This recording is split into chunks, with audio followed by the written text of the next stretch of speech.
Alam niyo na ba ito kung paano ito ginagawa? Itong wedding portrait version 2 using Google Gemini. Kung gusto mo matutunan kung paano ito ginagawa, tara, ituturo ko sa'yo.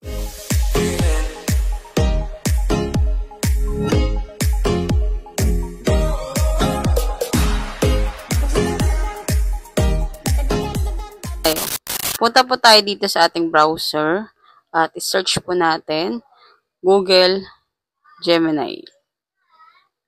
Ang pinakaunang lumabas, click po natin. And dito sa ating Google Gemini, mag-login lang po kayo ng inyong yung Gmail account. At may ginawa na po tayo mga prompt dito sa ating note at ipapaste po natin yan doon sa ating Google Gemini. At yung mga prompt na ito is ilalagay ko po sa ating comment section para makapipiste na lang po at pwede na kayong gumawa. Mag-add po tayo dito ng ating picture na gagamitin. Click nyo po itong plus at gallery. And kapag na-upload na po yung dalawang photo na gagamitin natin at isend na po natin. At magantay lang tayo dito ng few seconds para ma-generate yung AI photo. At ito na po yung na-generate na pinakaunang prompt. So, copyin po natin ulit yung pangalawang prompt. Copy-paste po natin ito. Copy. Then, paste po natin dito. At mag-add po tayo ulit ng picture natin.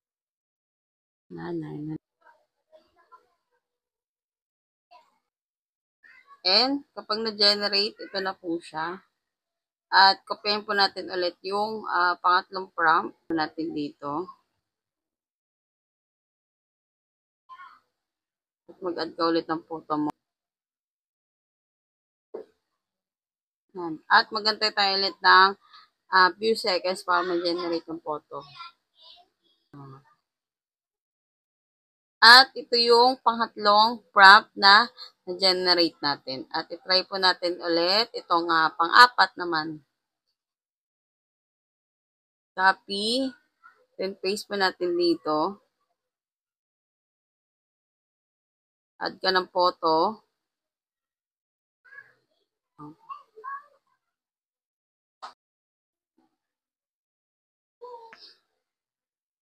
At ito yung pang-apat na na-generate. O, diba? Napakaganda. 5 prompt. Copy natin. Then, paste po natin dito. At mag-add tayo ng photo. At send natin. Ayan. So, ito yung pang-5 prompt na na-generate. So, hindi naman, hindi kamukha. Kung nakikita nyo, hindi kamukha.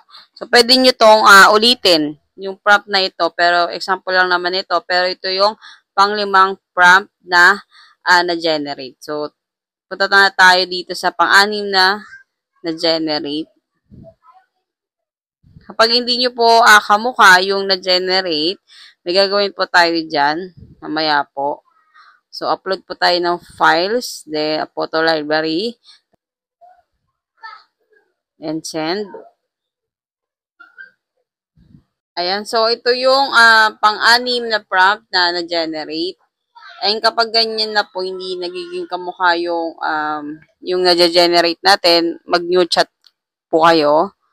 At dito, i-paste nyo po yung panibagong prompt. So, pampito na po tayo.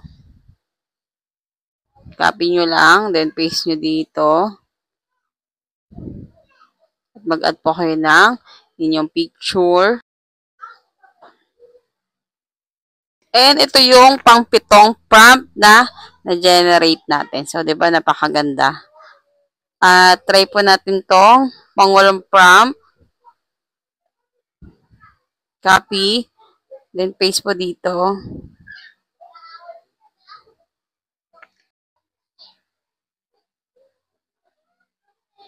Ito yung na-generate natin na pang-8. So, itong pangwalong na generate natin is hindi kamukha.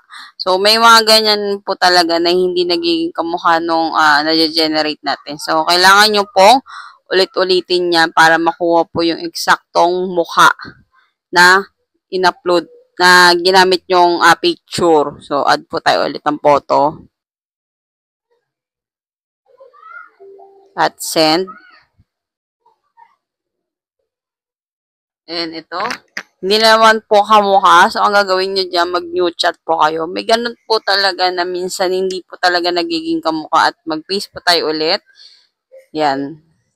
Sa pag-create po ng mga AI photo, kailangan po talaga matyaga kayo. Kailangan ulit-ulitin nyo po talaga para makuha nyo po talaga yung eksaktong mukha na pinapa-generate nyo. Kasi, eto, nauso yung mga ganito, yung mga AI photo, mga AI video, mga AI tool. Yan po. Hindi naman po basta-basta pwede mong gamitin yan. Dapat po pag-aralan po talaga natin. At ulit-ulitin po natin para makuha po talaga natin. Ayan. So, dito, medyo nakuha naman. Okay na yan dahil madadaan naman to sa face swap. Yan. At ito yung pang-walong prompt. So, copy-paste natin tong pang-9 na prompt. Ayan. Pang-9 na to. Paste po natin dito. Tayo ng photo.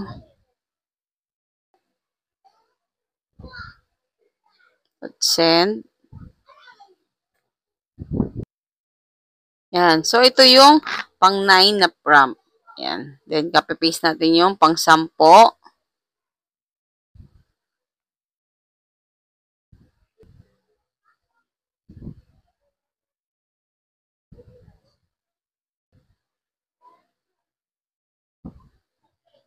Ayan. So, ito yung pang-10 prompt.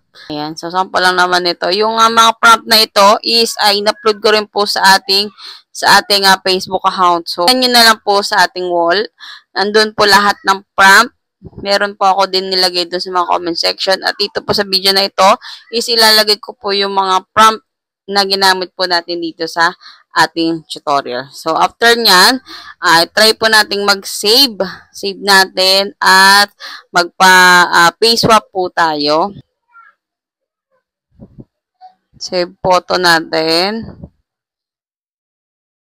And kapag naka-save na, punta po tayo dito sa ating face swap.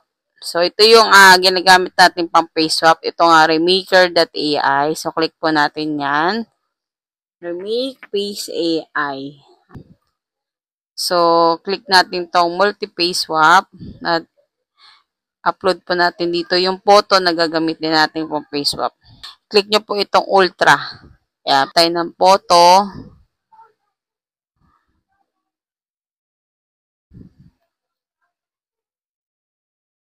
Yan. Then, face swap.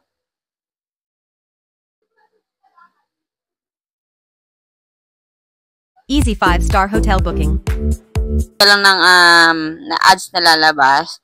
Then, after nyan, X mo na.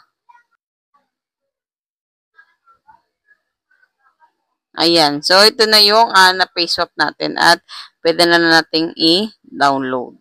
So, ganun lang kapag hindi nakuha yung exact mukha nyo. So, punta pa kayo sa Remake Face AI. Ayan, nakasave na. At, ayun, ito na siya. Ayan, so ito na siya. Ayun, so yun lang yung for today's video na ginawa po natin yung wedding portrait version 2 na po ito. At ilalagay ko po sa comment section yung version 1 na ginawa ko pong wedding portrait. Ayan, so pwede nyo kopyahin din yung mga prompt na ginamit ko po dyan para mas madami po kayong pagpilian ng mga design or mga prompt na pwede nyo pong itry. So, huwag mo kalimutan mag-like at i-share tong video na to kung katulong ito sa iyo. At mag-comment ka sa ating comment section kung may iba pa kayong gustong gawa ng prompt. Ayan, mag-comment ka lang sa ating comment section.